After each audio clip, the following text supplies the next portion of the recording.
बॉलीवुड में एक्ट्रेस के लिए आइडल बन चुकी दुर्गा खोटे बॉलीवुड की उन हस्तियों में से एक है जिन्होंने हिंदी सिनेमा में महिलाओं के लिए नए आयाम बनाए। वो दौर था जब बॉलीवुड में एक्ट्रेस का कोई स्थान नहीं था।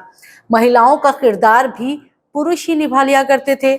ऐसे दौर में दुर्गा खोटे ने फिल्मों में एंट्री की और हीरोइन के तौर पर अपनी पहचान बनाई। दुर्गा खोटे का जन्म 14 जनवरी 1905 को मुंबई में हुआ था। जब दुर्गा ने बॉलीवुड में आने का फैसला लिया तो महिलाओं के लिए ये एक घृणित काम उस समय माना जाता था। दुर्गा खोटे एक प्रतिष्ठित परिवार से ताल्लुक रखती थी और उस दौरान जो है प्रतिष्ठित परिवार से ताल्लुक रखने का मतलब होता था कि घर की मान मर्यादा को बरकरार रखना। और ऐसे में कोई फिल्म इंडस्ट्री में अगर जाता है अपनी किस्मत आजमाने का सोच भी नहीं सकता था, क्योंकि उस समय का माहौल एक अलग ही था। ऐसे में उनके इस फैसले से बॉलीवुड में हड़कंप मच गया।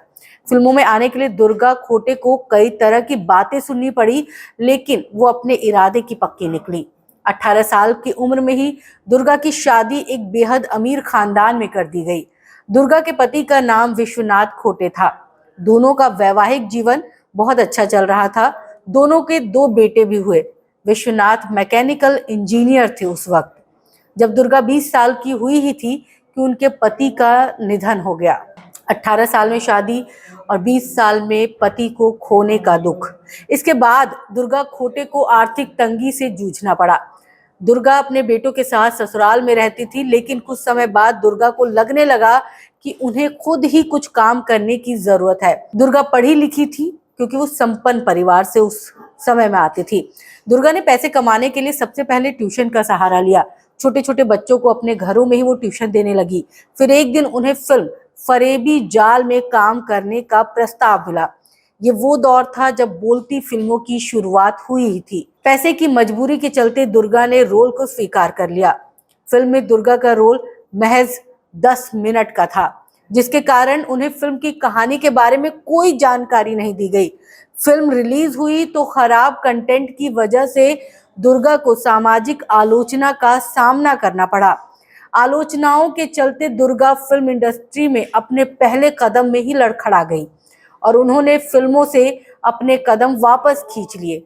इसके बाद इत्तेफाक से इस फिल्म के निर्देशक वी शांताराम की नजर दुर्गा पर पड़ी। उन्होंने अपनी फिल्म अयोध्या येचे राजा में उन्हें मुख्य पात्र तारामती का किरदार निभाने का प्रस्ताव दिया।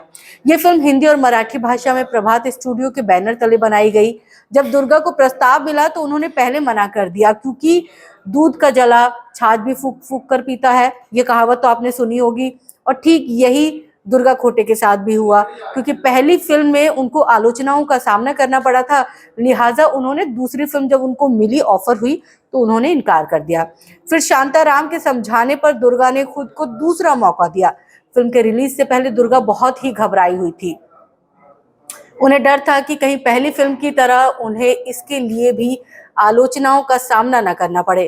फिल्म रिलीज हुई तो लोगों ने दुर्गा के रोल को बहुत पसंद किया। जो लोग शुरुआत में उनकी आलोचना कर रहे थे, बाद में वही उनके लिए तारीफों के पुल बांधने लगे। रातों रात दुर्गा खोटे एक स्टार बन गई। इसके बाद दुर्गा ने प्रभात स्टूडियो की दूसरी फिल्म भी की। ये फिल्म थी माया मच्छिंद्र। इस फिल्म में दुर्गा ने एक रानी का किरदार निभाया, जिसका पालतू जानवर चीता था।